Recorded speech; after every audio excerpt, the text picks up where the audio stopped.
আমাদের প্রথম দাবি হচ্ছে 6টা দাবি আর কি। প্রথম দাবিটা হচ্ছে আমাদের আপনার যারা হচ্ছে এসএসসি দিয়ে আপনার হচ্ছে স্টোর কিপার হিসাবে এসেছে তারা হচ্ছে 10ম গ্রেড হচ্ছে চাচ্ছে। আমরা চাচ্ছি যে একজন এসএসসি পাশ করা ব্যক্তি স্টোর কিপার থেকে তার পদোন্নতি হয়ে কিভাবে হচ্ছে আপনি জুনিয়র ইন্সট্রাক্টর হিসাবে আসতে পারে। হ্যাঁ, তো একজন স্টোর কিপার যদি কি বলে টিচার হিসাবে আসতে পারে তাহলে বিএসসি যারা করেছে তারা কি করবে। প্রথম দাবি হচ্ছে আমাদের এটা। আর দ্বিতীয় দাবি হচ্ছে যে হচ্ছে আমাদের যারা পলিটেকনিকে আছে তাদের ইংলিশ ভার্সন সেটা তো আছে। আমাদের হচ্ছে জাস্ট একটাই ডুয়েট, আমাদের কোনো বিশ্ববিদ্যালয় নাই পলিটেকনিকের জন্য, একটাই হচ্ছে বিশ্ববিদ্যালয়। তারপর হচ্ছে বয়স ভিত্তিক যেটা অনেকজন আছে মানে বিভিন্ন বয়সে আইসা ডিপ্লোমাতে পড়তে হয়, সেটা হচ্ছে পদত্যাগ দিতে হবে। আর উপসহকারী প্রকৌশলী ও সমমান 10ম গ্রেডের পদ 4 বছর মেয়াদী ডিপ্লোমা ইঞ্জিনিয়ারিং 4 বছরই রাখতে হবে। আমাদের ডিপ্লোমা ইঞ্জিনিয়ারিং 4 মাস অন্তর করে দেওয়া আছে, গ্যাপ করে 4 মাস অন্তর করে দেওয়া হয়েছে। 6 মাসেরটা 4 মাস কেন হলো? আর আমাদের যে বৈষম্যটা সেটা হচ্ছে মূলত যে হচ্ছে আমাদের হচ্ছে টিচার সংকট। সেই টিচার সংকট থেকে আমাদেরকে মুক্তি দিতে হবে। আমাদের ডুয়েট একটা নয়, আমাদের ডুয়েট হতে হবে আরও অনেক। আর হচ্ছে উচ্চশিক্ষা করতে হবে। আর বিশ্ববিদ্যালয়ের কথা তো বললাম। কারিগরি সেক্টরকে মনে করেন যে টিকে রাখতে হলে এই 6টি দাবির বিকল্প বলতে কোনো কিছু নেই।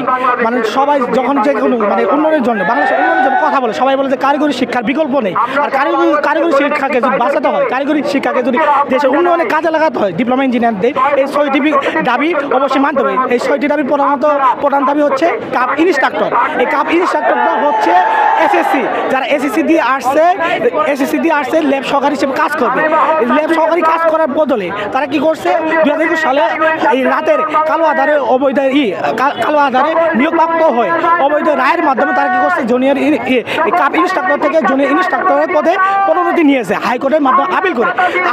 আমাদের প্রধান দাবি হলে তাদের অবিলম্বে তাদের হাইকোর্টের এই প্রমোশনের রায় বাতিল করতে হবে এবং কাপ ইনস্ট্রাক্টর পদ বাতিল করে ল্যাব সহকারী পদে দিতে হবে এবং তাদের স্থায়ীভাবে কারিগরি টেকনিক্যাল মনোপলিটেকনিক্যাল যত ইনস্টিটিউট আছে সেখান থেকে কী করতে হবে, স্থানান্তরিত করতে হবে। 2 নম্বর দাবি হলো বেসিক্যালি আপনার হলে কারিগরি স্টাডি মানে কারিকুলাম হচ্ছে বাংলা ভাষণের সাথে বাইরের সামনে কম্পেয়ার করতে যাই তাহলে অন্যান্য হায়ার এডুকেশন সহ সব কিছু ইংলিশ ভাষণে পড়া। তো আমাদের কারিগরি সেক্টরে সব কিছু কারিকুলাম 2026 সালে থেকে যেন ইংলিশ ভাষণের বাস্তবায়িত করা হয় বইগুলো এবং বয়সসীমা তুলে দিয়ে বিভিন্ন কারিগরি সেক্টর কি করতেছে স্টুডেন্টদের ভর্তি করানো হয়েছে। এতে কারিগরি সেক্টর মাননীয় মানে কমে যাচ্ছে। কিসের জন্য? কারণ 30 বছরের একটি ছেলে, 30 বছরের একটি যুবক, 16 বছরের একটি ছেলের সাথে যদি ভর্তি হয় তার সাথে কম্পেয়ার হবে, তার প্রকৃতপক্ষে জব করতে যায় কিন্তু কারিগরি সেক্টর ক্লাস করতে পারে না।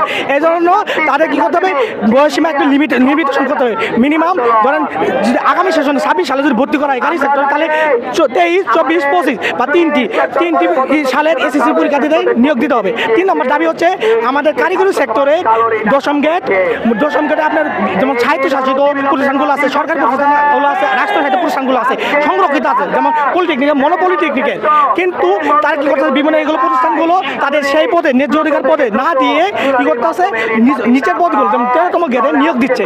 এটা আমাদের সাথে হলো কারিগরি সেক্টরে যে 10ম গেটে যারা ডিপ্লোমা ইঞ্জিনিয়ার 4 বছর ডিপ্লোমা ইঞ্জিনিয়ার পরে নিয়োগপ্রাপ্ত হয় তারা সে বৈষম্য করতেছে। তাহলে এই বৈষম্য তাদের বিরুদ্ধে অবিলম্বে তাদের বিরুদ্ধে মনে করেন বিচার করতে হবে এবং তাদের 10তম গেটে করতে হবে, 10তম গেটে চাকরি দিতে হবে। 14 নম্বর হচ্ছে আপনার কারিগরি সেক্টরটা হলে কারিগরি যারা মনে করেন যে টেকনিক্যাল নিয়ে পড়ালেখা করছে তাদের সেই পরিচালক, মহাপরিচালক, তারপর অতিরিক্ত সচিব এবং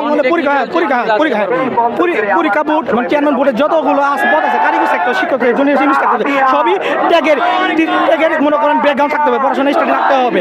এছাড়া এই সেক্টরে মনে করেন যে নন টেকদের কোনো অ্যালাউ না।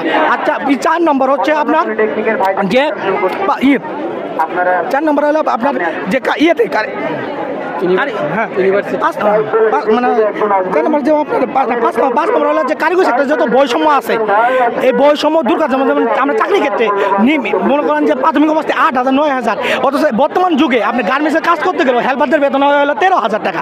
তাহলে আমরা 4 বছর করে ডিপ্লোমা করার পর যখন বিভিন্ন প্রাইভেট কোম্পানিতে করতে যাই কাজ করতে যাই মনে করেন যে 8,000 টাকা স্যালারি ধরে, তাহলে স্যালারির ক্ষেত্রে যেমন বৈষম্য তেমন শিক্ষাকে হলে প্রচুর বৈষম্য। যেমন এই কাপদের মাধ্যমে আমাদের ক্লাস নিতে পারে না, লেবে কাজ করতে পারে না, শেখাতে পারে না। আমরা চাকরি ক্ষেত্রে এগুলো ভাইবার ক্ষেত্রে আমরা ফেস করি। তখন যদি ভাইবারে ধরে আমরা কারিগরি সেক্টর কোনো কিছুই তাদের করে এক্সপ্লেন করতে পারি না, ভাইবা ভালোভাবে দিতে পারি। এই জন্য কারিগরি সেক্টর বৈষম্য দূর করে আমাদের কারিগরি সেক্টর এবং কারিগরি উচ্চশিক্ষা এবং সেই কারিগরি উচ্চশিক্ষা সহ এবং কারিগরি উচ্চশিক্ষা স্বতন্ত্র মন্ত্রণালয় গঠন করতে হবে এবং সেটার সংসদ কমিশন বাস্তবায়ন করতে হবে। আর 6 নম্বর হলে দাবিটা হচ্ছে আমাদের হলে 4 লক্ষ প্লাস স্টুডেন্টের জন্য একটি মাত্র ইউনিভার্সিটি, সেটা হলো ডুয়েট।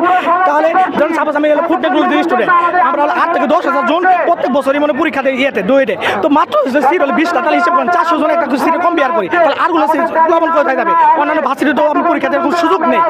এই জন্য অতি বিলম্বে একটা বাইরের দেশের সাথে কম্পেয়ার করে মানমতো একটা ইউনিভার্সিটি স্থাপন করতে হবে। এছাড়াও যে 4টি ইঞ্জিনিয়ারিং কলেজ মানে পলিটেকনিক মনোটেকনোলজির জন্য বাস্তবায়ন করা মানে বাস্তবায়ন প্রস্তাবিত হয়েছে, এটা অতি শীঘ্রই আগামী সেশন থেকে অস্থায়ীভাবে শিক্ষাক্রম কার্য চালু করে এবং আগামী সেশন থেকে টেকনিক্যাল পলিটেকনিক্যাল মনোটেকনিক্যাল স্টুডেন্টদের ভর্তি পরীক্ষা নিশ্চিত করতে হবে এবং এই 4টি ইঞ্জিনিয়ারিং কলেজে সব কিছু মানে করেন যে পরিচালনা পরিষদ এটার আওতাভুক্ত রাখতে হবে এবং শতভাগ নিশ্চয়ন করে কারিগরি সেক্টরে মানে আগামী সেশন থেকে মানে পলিটেকনিক মনোটেকনোলজি স্টুডেন্টদের ভর্তি করাতে হবে। এই আমাদের হলো প্রধান 6 দফা। এই 6 দফা যদি মানা হয় তাহলে আমাদের কারিগরি সেক্টর এই সালে আশা করি দেশের উজ্জ্বল মানে দেশের উন্নয়নে হাতিয়ার হিসেবে কাজ করতে পারবে। এটাই আমাদের 6 দফা।